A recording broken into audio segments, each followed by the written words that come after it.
Good morning, students. This is our first chapter of history. Let us start with today's topic: great many changes in the social, political, economic, and religious field. During the thousands of years of Indian history between 700 to 1750 AD, we find a lot many changes in the social, political, and religious field which have posed great challenge even to historians. We shall read about these changes in the next few chapters. Only it is suffice to say that this period saw the rise of new social and political groups. The main castes were divided into many subcastes or jatis, making their own rules of conduct.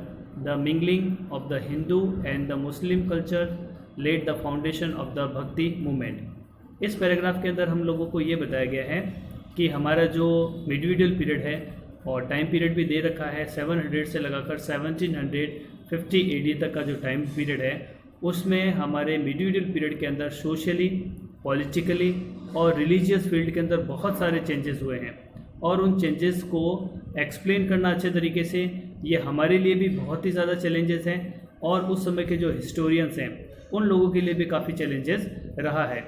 यहाँ पर ये चीज़ और भी बताई गई है कि हमारी जो उस समय का जो कास्ट सिस्टम था वो जातिस में डिवाइड किया हुआ था और उनके अपने रूल्स एंड रेगुलेशन उस समय होते थे। जैसा कि आज के समय में भी हम लोग देख सकते हैं कि हमारे जो धर्म है, हमारा जो रिलीजन है वो कास्ट में डिवाइड है और कास्ट जिसको हम लोग जातिस कहते हैं और हमारे जो ट्रेडिशंस है, रूल्स एंड रेगुलेशन है वो भी हम लोग अपने हिसाब से रहते हैं। तो ये चीज़ें जो हैं वो हमें मिडीवल पीरियड से मिली है। हिंदू और मुस्लिम्स जो हैं उन दोनों की मिंगलिंग हुई है, यानी कि उन दोनों के रीति रिवाज जो हैं आपस में मिक्सअप हुए हैं और इस तरह से उस समय भक्ति मूवमेंट और सूफी मूवमेंट जो है उस समय वो दिखाई देता है। तो इस तरह से इस पैराग्राफ के अंदर हम लोगों को ये बताया गया है कि जो उस समय मिडीवल पीरियड के अंदर जो कल्चरल जो सोसाइटी जो होती थी हमारी, उसमें किस तरह से जो कास्ट होती थी और किस तरह से वो लोग अपने में एक दूसरे को मिंगलिंग करते थे, उसके बारे में बताया गया है। Many groups of people like the Rajput, the Maratha, the Sikh, the Jat, Ahirs and the Kayastha etcetera try to become politically important. अब यहाँ पर बताया गया कि उस समय राजपूत, मराठा, सिख, जाट, अहीर, कायस्थ, ये जितने भी जो ग्रुप्स थे वो अपने आप के को पॉलिटिकली जो इम्पोर्टेंस है वो बताना चाहते थे, यानी कि ये लोग चाहते थे कि वो लोग भी अपने पावर को शो ऑफ करें। तो इस तरह से उस समय की जो कल्चरल जो और पॉलिटिकल जो सीन है वो हमें बताने की कोशिश की गई है।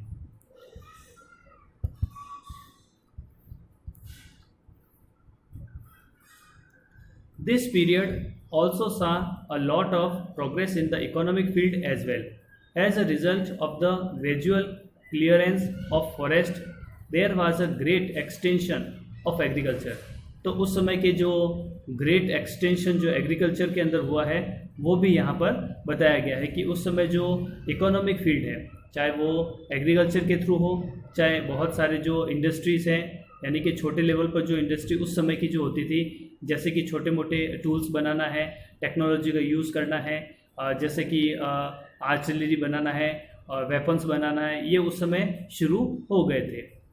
The advancement in technology like the Persian wheel in irrigation and the spinning wheel in weaving brought in economic prosperity. तो उस समय इन लोगों ने स्पिनिंग व्हील के लिए, यानी कि जो वीविंग करते हैं, कपड़ा बनाने के लिए जो मशीनें होती है वो उन्होंने बनाना शुरू कर दिया। पर्शियन व्हील के थ्रू उन लोगों ने इरिगेशन करना शुरू कर दिया और ये चीज़ें शो करती है कि उस समय इकोनॉमिकली जो प्रॉस्पेरिटी है वो इंडिया में आने लगी थी। The arrival of new foods and the beverages in India like potatoes, corn, chillies, T and coffee along with new ideas by the people who came to this land from outside further enrich the Indian life and the culture. अब यहाँ पर ये भी बात बताई गई है कि उस समय जो लोग फॉरेन इन्वेडर्स आते हैं या फॉरेन ट्रैवलर्स आते हैं तो वो अपने साथ potatoes, corn, chillies, T, coffee, ये सारे नए नए बिवरेजेस जो हैं वो लेकर आते हैं। तो इससे पहले इंडिया के अंदर chillies, T, coffee, corn, potatoes के बारे में लोग नहीं जानते थे। तो मिडीवल पीरियड के अंदर इंडिया के जो लोग हैं उन लोगों को इन चीज़ों के बारे में पता चला। जिसने इंडियन लाइफ और कल्चर को बहुत ज़्यादा उसने प्रभावित या इन्फ्लुएंस किया है। Many great empires flourished during this period like the Cholas, the Khilji, the Tughlaqs, the Mughals etcetera, about whom we shall become familiar in the coming chapters। तो यहाँ पर ये बताया गया कि उस समय के जो एम्पायर्स हैं, चोलास, खिलजीज, तुगलक्स, मुगल्स, ये भी बहुत ज़्यादा उस समय उन लोगों ने अपना जो किंगडम है वो बनाया है। तो मिडिवल पीरियड के अंदर इन किंगडम्स के बारे में भी हम लोग आने वाले चैप्टर्स के अंदर पढ़ेंगे। अब हम बात करते हैं हिस्टोरिकल सोर्सेज के बारे में। तो हिस्टोरिकल सोर्सेज का मालूम है ही है कि हिस्टोरिकल सोर्सेज किसे कहते हैं कि ऐसी चीज़ें जिनसे हमें हिस्ट्री के बारे में बहुत सारी जानकारी मिलती है, उन्हें हम हिस्टोरिकल सोर्सेज कहते हैं। अब यहाँ पर हम लोग बात करते हैं archaeological and the literary sources. Archaeological का तो मतलब होता है पुरातात्विक, जो चीज़ें हम लोगों को जैसे एंशिएंट बिल्डिंग्स होती है, फोर्ट होते हैं, ये सारी चीज़ें एंशिएंट जो हैं, और इसके अलावा इंस्क्रिप्शंस होते हैं जैसे अशोका पिलर है, ये सारा आर्कोलॉजिकल सोर्सेज के अंदर आता है। लिटरेरी सोर्सेज जो हैं जैसे बुक्स हैं, वो सारी चीज़ें लिटरेरी सोर्सेज के अंदर आती हैं। तो हम लोग रीड करते हैं हिस्टोरिकल सोर्सेज के बारे में। As we mention we have at our disposal a number of historical sources which help us a lot in drawing a clear picture of this period. They can roughly be divided into two main types, archaeological and literary sources। तो जो historical sources हैं उसको हम लोगों ने दो part में divide किया गया है, आर्कोलॉजिकल और लिटरेरी सोर्सेज। अब हिस्टोरिकल सोर्सेज का इम्पोर्टेंस जानना हमारे लिए बहुत ज़रूरी है कि हिस्टोरिकल सोर्सेज हमारे लिए क्या इंपॉर्टेंस रखते हैं। तो हिस्टोरिकल सोर्सेज के बिना हम लोग जो हिस्ट्री में जितने भी इंसिडेंट्स हुए हैं, जितने भी वॉर्स हुई हैं, जितने भी बहुत सारे चीज़ें हुई हैं, उन सब के बारे में हमें पक्का एविडेंस मिल जाता है, जिसकी वजह से हमें ये पता चलता है कि उस समय रियल में ये चीज़ें हुई हैं। तो हिस्टोरिकल सोर्सेज का हिस्ट्री के अंदर सबसे ज़्यादा इंपॉर्टेंस है। बिना हिस्टोरिकल सोर्सेज के हम लोग किसी भी चीज़ को सच नहीं मान सकते। तो इसमें बताया गया है कि जो हिस्टोरिकल सोर्सेज हैं वो दो तरह के होते हैं, आर्कोलॉजिकल एंड लिटरेरी सोर्सेज। हम बात करते हैं आर्कोलॉजिकल सोर्सेज के बारे में।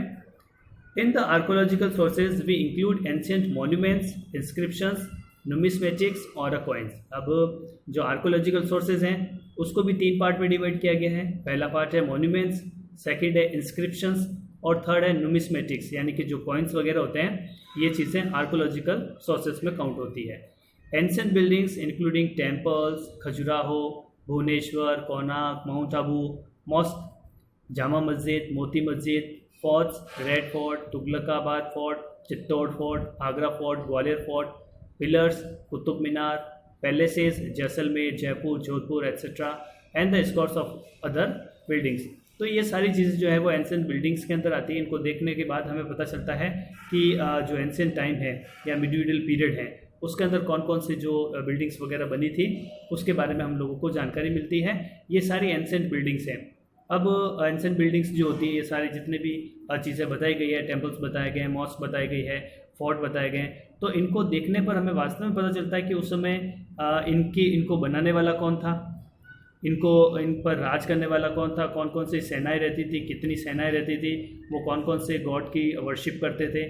तो ये सारी चीज़ें हम लोगों को उस समय की जो एंशिएंट बिल्डिंग्स हैं उनको देखकर हमें पता चलता है कि उस समय पर्टिकुलर नाम का कोई किंग था जिसने इन चीज़ों को बनाया है। अब हम बात करते हैं इंस्क्रिप्शंस की। वेदर ऑन स्टोन और plates of a copper provide important information about different aspects of the early medieval period. They have been found in the large number scattered over a large number of villages and especially in the temples। अब ये inscriptions जो हैं जिसके अंदर की मतलब जो भी लिखा हुआ होता है, जो स्टोन पे भी लिखते हैं, प्लेट्स पर भी लिखते हैं, तो उस समय के जो राजा महाराजा थे मिडिवल पीरियड के और उससे पहले के भी पीरियड्स के बहुत सारे राजा महाराजा हैं, उन्होंने अपने जितने भी उन्होंने काम किए हैं उन सब के बारे में और उनके बारे में वहाँ की पॉलिटिकल कंडीशंस के बारे में, सोशल, इकोनॉमिक और रिलीजियस फेथ के बारे में, बिलीव्स के बारे में, वो सारी चीज़ें उन्होंने कॉपर प्लेट्स पर और स्टोन पर लिख दी थी और ये सारी चीज़ें इंस्क्रिप्शन कहलाती है।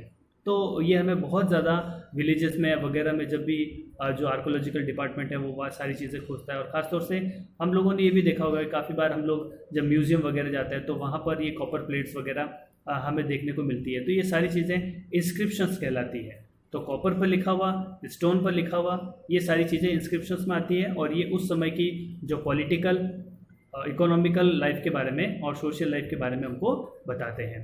तो ये विलेजेस के अंदर हम लोग जब ढूंढते हैं तब हमें मिलती है और ख़ास तौर से टेम्पल्स में भी हमने देखी है। They provide us authentic information about the important events, important dates, the personal qualities of the rulers, the mutual relation of different rulers, about the specimen of art and the administrative measures, sometimes the place from where those inscriptions have been found provide speculations about the extent of the empire of certain rulers. तो अब ये कितनी सारी चीज़ें जो information जो है वो हमें इंस्क्रिप्शंस के थ्रू मिलती है। हमें पता चलता है कि उस समय के रूलर्स की क्वालिटीज़ कौन कौन सी थी, हमें ये पता चलता है कि वो कौन कौन सी डेट पर उसने क्या क्या किया, इस समय उसने दूसरे रूलर्स हैं उनके साथ उसकी रिलेशनशिप कैसी थी। इसके अलावा बहुत सारे जो इंफॉर्मेशंस हैं, एडमिनिस्ट्रेटिव मेजरमेंट्स हैं या आर्ट और कल्चर के बारे में हैं, तो ये सारी चीज़ें इंस्क्रिप्शंस के थ्रू हम लोगों को पता चलती है। तो इस तरह से देखते हैं कि इंस्क्रिप्शंस बहुत ही ज़्यादा इम्पोर्टेंस रखते हैं।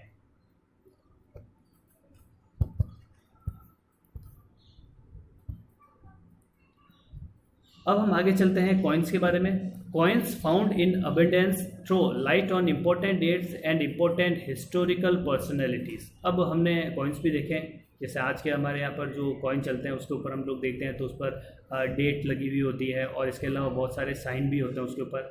तो उस समय को देखकर हम लोगों को पता चलता है कि उस समय की डेट क्या थी। तो इस तरह से कॉइन्स के थ्रू भी हमें पता चलता है कि पर्टिकुलर टाइम पर कौन कौन से किंग होते थे और उन्होंने कौन कौन सी डेट्स में काम किए, उनका जो रूलिंग पीरियड है वो कौन सा था। ये सारी चीज़ें कॉइन्स के थ्रू हमें पता चलती है। Some coins give us information about certain important historical events.